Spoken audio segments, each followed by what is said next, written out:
Take a look at two different things. We're going to look at the changes that are coming tomorrow for RTA. It's going to be controversial. And then we're also going to talk about maxing out the Red Guardian event. Big shout out to Verundius. There's going to be a link to this spreadsheet in the description. And we'll go over this more at the end of the video. But the long and the short of it is if you blitz your mind out and do 8 rotations a day, you can get up to 265 shards. If you do the minimum to max out the rewards, you do 4.5 rotations a day and you get 207. Now it's going to be kind of tricky for the Alliance to cap out on the points. They're probably going to have to, every match, they're going to have to play with at least 3 seasoned characters.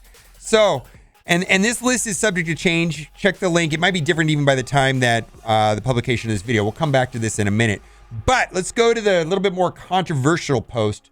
There's going to be some significant changes to RTA, which is coming tomorrow. I'm going to read the blog post, and then I'm going to give my thoughts on this. And then we're also going to go and take a look at Reddit. Some people might like this, some people might not, and I'm going to talk about it. Changes to Mojo Mayhem objective in Season 2. As the new season of Mojo's Mayhem approaches, there are a few changes associated objectives we want to let you know about. One of the things we saw during the first round of Mojo Mayhem is that players were focused more on completing knockout-based objectives over the character-based objectives. That's right. In the last RTA, there were 2 paths depending on your play style. Some people couldn't be bothered to play with Thing or She-Hulk, and they didn't like it because it's frustrating and unfun to play with characters that you don't like. And so they chose to play with characters that they liked, that could win, and they got more knockouts. It was just a complete different style. Some people liked playing with the characters they liked. Other players like playing with random characters all the time. It's very different, right? So the developers felt that the people that were choosing to play with the characters that they liked was a bad thing, I guess. And they said the design intent of the objective was that chasing a high knockout count or playing with characters you like shouldn't be necessary if you can use a mix of characters and teams.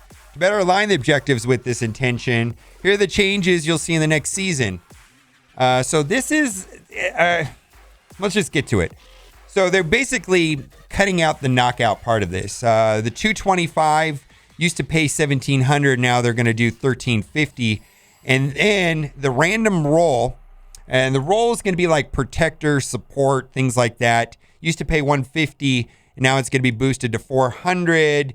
The origin, which is going to be like bio, skill, tech, and that type, used to be 150, and now it's going to be boosted up to 400. And then abilities with mixed traits, so that could be, all kinds of things. I mean, that gives them a lot of flexibility. I mean, I guess that could be villain tech. It could be anything, really. It actually could be like mutant. It could be like Avengers. It could be whatever they want. They chase that number. Now, on the weekly objectives, basically, they got rid of the 350 knockouts, and they got rid of the 550 knockouts, and they added, and I'm guessing this is weekly, 600 abilities, random roll. Again, roll is going to be like support, blaster, protector, so on and so on, brawler.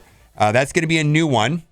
Then 600 abilities, random origin. Now, so this is not so bad because then, I believe that we're going to have a lot of choices for protector and support, and you're going to be able to use the characters that you like. I get that.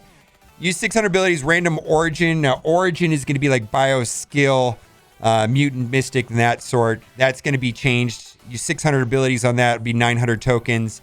And then the mixed trait, which is the one that I'm the most concerned about because that could be a lot of different things. I think even Hydra could be a trait.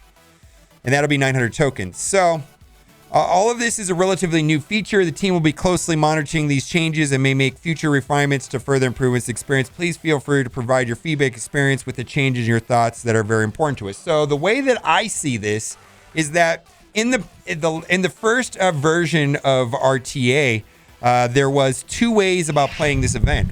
I'm going to bring my cat into this conversation. Oh, he was climbing the wall. There was 2 different ways of going about this. You could just focus on knockouts and play the team that you like. You could say, hey, I've got one good team. I like this team and I want to play it this way. Or you could go and do all of the objectives and the tasks and do it that way. And basically they're eliminating one of the 2 ways. Now, if you're a player that preferred that one way, I think you should be furious about this. If you're a person that liked mixing up the teams and picking out and doing the, and I hopefully, now the problem I have with all of this is that this seems like a pretty drastic change from the first version without introducing the promised thing, the change that they're going to make is that when people quit, that they're going to, the AI is going to take over. Because that was probably one of the more frustrating things, the people quitting. And then also no mention here whether or not they're going to remove legendary characters from the daily character requirements. Because I know a lot of people were upset about Doc Ock. And then the matchmaking. Now, I can tell you, the way the matchmaking works right now is it looks like it's based off of team power for a couple seconds. And then if it doesn't match you with the team power, then it toggles you over to collection power. And so the problem with that is, like, if you're working on a team with an underpowered character, like a 200,000 power character, and if it doesn't match you up right away, it seems like within 5 seconds it toggles over to your collection power, and then suddenly I get matched up against somebody with 600,000 power. So it doesn't always do the team power that you're going to match. It seems to do both. Let's go to Reddit, which Reddit always hates change. Change is bad, and I'll be very blunt. If these changes keep us playing 30 minutes a day, like I'm comfortable playing this RTA game mode 30 minutes a day. I actually kind of like it. If it's 30 minutes a day, I'm good with this. It does seem to me that these changes will push players into the $40 option. Because most of the people that spent the $40 in the last month's Battle Pass felt like it was a waste because they finished it early and they didn't need to spend the $40 and they could have spent the $20. I think doing it this way is going to force people away from like that Phoenix cheese strategy where I just take Phoenix in with 4 low-powered characters and I just get knockouts. It's going to kind of eliminate the Phoenix on Phoenix thing. Because they're removing knockouts from the equation. Now you actually have to play with certain characters, and the characters need to get the abilities off. And so this is I think, gonna lead us to perhaps more defensive teams where we protect the characters and have longer matches on autoplay, let's say, so that they can get the abilities off. Just saying, maybe that's where this is going. Maybe you're gonna load up your team with healers so that the matches just play out longer. You get multiple abilities. We'll see. This is, I just want to read some of the comments, some of the top rated comments on the Reddit post in response to that. And there wasn't a lot of positive responses, frankly. This is terrible. You will have to play RTA a lot more now. I'm not sure, but it does look that way. And I mean, and for me, I'm going to reserve judgment till I play it. But if this takes me more than 30 minutes a day, I promise you I'll make videos and complain about this. So the other thing that I'm worried about, that this is going to make Zemo an even more toxic character than he ever was before. I'm just saying, Zemo is something else. Like it's gotten to the point where I'm not even mad if people close out at me because I'm using Zemo, because I'm blowing up their characters before they get to go. And they got to do something about that. And the biggest flaw to this entire post is that they did not address the people quitting. They're going to make these drastic changes without fixing the people quitting problem. It seems a little premature, in my opinion, because that's vital if they're going to improve the quality of this gameplay experience. But hey, we get 4 more purple training mats. Get it. Scopely creates a live PvP despite players telling me it's not really fun. Players, this is an entirely horrible experience. Don't know how this could get worse. Scopely, hold my beer. And then this is the one that I think I was talking about in this video. I'm not going to read it word for word. I don't want to sit there and play janky arena with specific characters for hours on every week. I wanted to get my task done and quit. Fastest way is to blow up quickly. Why ruin what already works? The best part of it was the 10 days I had to finish for the Battle Pass. I'm strongly considering now purchasing the Battle Pass. See, this is a person that probably got through their knockouts quickly and was done. And they basically, with these changes, they've eliminated that altogether.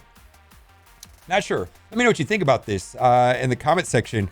Kind of interesting. I think if you enjoyed building teams and having different matches, this is fine. But like I said, I believe there were 2 types of players and there were 2 ways of completing the RTA before.